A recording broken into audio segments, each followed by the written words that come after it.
My name is Henry Goldwyn. I'm the editor of Entertainment Weekly magazine. As editor of Entertainment Weekly, I know I'm not supposed to play favorites, but sometimes it's really, really difficult not to. And I'm just thrilled to be here to moderate a panel of my favorite TV show currently on the air, Scandal. And without further ado, I'd really like to bring out the cast. First, Joshua Malina.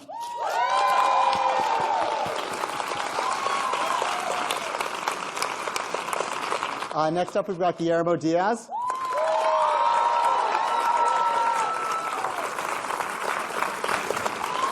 Katie Lowe's.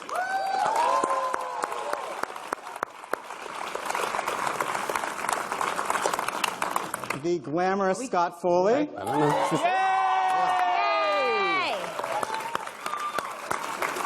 Yay! The even more glamorous Kerry Washington. Hey!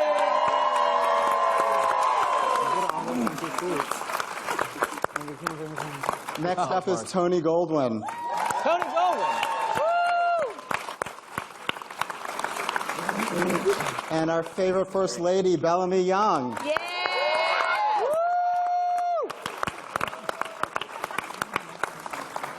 We've got Jeff Perry up next.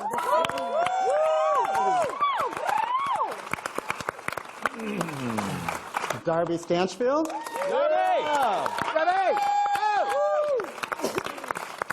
And last but not least, Portia de Rossi.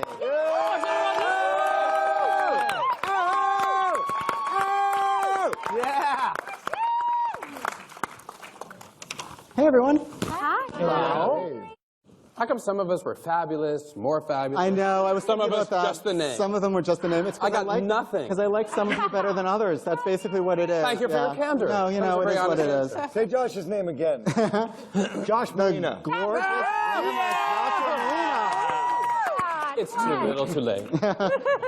You're going to be like this all night, aren't you? Yes. Yeah, I figured. Carrie, I want to start with you. Oh. I need you to finally answer the question that is on all of our minds. Do you actually like popcorn and red wine in real life? Or are you such a good actress that you are faking it the entire time? I actually, the first time that I saw that Olivia Pope was alone at home drinking wine and eating popcorn, I thought maybe Shonda had hidden cameras in my house because I do love popcorn. Excellent. I love popcorn. But I drink, I don't know, like 2 to 4 times a year. So I'm not a huge drinker. But heavy. Yeah. I get We're talking total blackout. Fall down. drink when I travel or special occasions, so I'm not a huge wine drinker. But the grape juice that I drink on the show is I was going to ask, what is it? It's grape juice? Yeah. What kind of grape juice? Any idea? Organic Welch's. Oh, nice. You get the mustache after you drink it, too, sometimes? Yeah, but you know, the first time I did like a wine drinking scene with Darby, we were sitting in my apartment drinking, and I learned a phrase I'd never heard before. She said, "Oh, the grape juice has so much sugar in it. I have those little sweaters on my teeth." And I was like, "What are you talking about?" And it's that fuzzy thing that happens to your teeth when you eat a lot of sugar. They get little sweaters on them, and I love them. So it wasn't like a V-neck or like a crew neck. It was actually like a fuzzy thing. I'm Olivia Pope, so it's cashmere. Obviously. I want to talk a little more seriously for a second, Kerry. The scenes that you filmed, particularly the kidnapping scenes earlier this season, were some of the most harrowing, both on Scandal and on television as a whole, I think. And what was it? Can you talk to us a little bit of what it was like to film those? It was, and I couldn't find the word when we were doing it, and Scott actually said this word to me because he appeared in the dream sequence moment. So we had this one scene together, and he gave me a language for it, which was that it felt very lonely. Because I'm just used to that. no, you talked about being on other shows and shooting episodes that are really different from how you usually do them, and I felt like I didn't have my family. I didn't have my usual Olivia Pope wardrobe, which is like my armor when it comes to playing her. I didn't have my usual Olivia Pope hair, which is my helmet when it comes to playing her.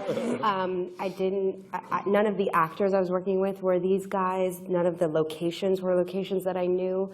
So it felt thrilling because I was discovering who is Olivia Pope without all these things that I've learned to attach to define her. But I missed these guys a lot. I can imagine. And I think one of the things we all love about Scandal is the way that it doesn't shy away from topical issues. And this year we saw an episode called The Lawn Chair, which was inspired by events in Ferguson. Yes, it deserves a round of applause. Talk to us a little bit about what that was like to film and be on set for. It was crazy. I've been thinking about one night when Katie and Guillermo, when we were all out there, it just was, we always rely on our background actors because, you know, our background actors make the world real. It looks like the White House because there are 30 people who come in every day and walk back and forth behind us while we're acting to make it look like the White House. So, you know, we are very grateful for our background actors, but that episode in particular, these guys were out there every night, all night, doing this, having these really emotional reactions to what was happening, and it felt really special and different. It feels even difficult to describe it, quite honestly, because we knew we were doing something really poignant and a little bit scary. Like, I remember our director for that episode was the brilliant Tom Verica, and he's like a Philly guy. He's a guy, like a guy's guy from Philly. And I turned to Tom and I said, how many cousins do you have that are cops? Are you scared about people's reactions? You know, and His whole family. yeah. So to be tasked with going into the scary places is one of the gifts of working in Shondaland. Before I let you off the hot seat, tell me your biggest OMG moment of the season. It's in the finale. We'll get to that in a few minutes. Tony, same question for you. What was your biggest OMG moment of the season? Same answer. Oh, God. Oh. Can we just screen the finale now? Yeah, right? You mentioned Tom being a terrific director, but Tony, you are a terrific director as well. Okay. And I was going to say, which of these people is the worst for you to direct? Which of them is the worst? Yeah, the most difficult. They're all horrible, right? When I give Kerry direction, I say, you know, maybe you should try it this way. She says, yeah, I thought of that, but no, I'm going to do it. I'm going to do it the way that I do. What's been your favorite episode to direct of the series? Oh, they've all been so much fun. I can't pick. I guess, have I done 2 or 3? It's always just a blast. I can't pick one particular. That's terrific. No, that's not true. Oh, you can't pinpoint something. Yeah, the one when we in the second season, 220. when we got back together and Melly was alone and Jeff was running through the tunnel. Oh, yeah. And the clock was going, the right? clock I'm was going to stay going here. the I'm whole going to time. stay here and watch the clock. And Yeah. and I had to direct a love scene between Kerry and me, which is How do you do that? I was like, cut! Cut! And I'm like, keep rolling. We're going to go again.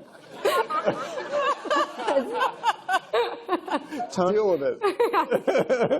Tony, you have one of the best fan interaction stories I've ever heard in my life, and I believe it involves a tongue, and I'd really like to hear it again. Me too. So I was in Toronto scouting locations for the series that I produced last year, The Divide.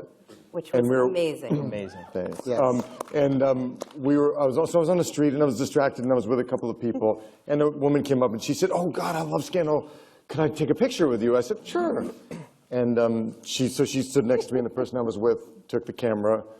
And as they were taking the picture, she moves in to kiss me like full on. And I was like, whoa! And so I kind of turned my mouth away from her and she licked my neck. And I was like, did that just happen? And then she took her camera and she said, "Thanks, love the show, bye." And walked down the street. Amazing.